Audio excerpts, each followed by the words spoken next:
This video is going to show you how to add coverage circles to your map. So the first thing we're going to want to do is open up a map.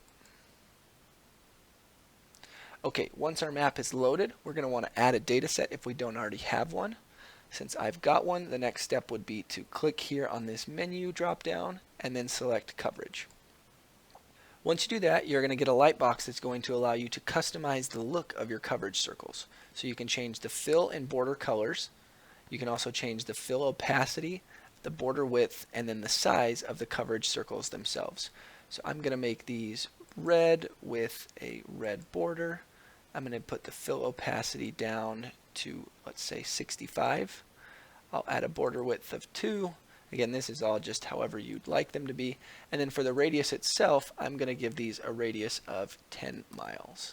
And I can change miles if I want to feet, yards, kilometers. Whatever I've chosen as my preference will be the first one selected.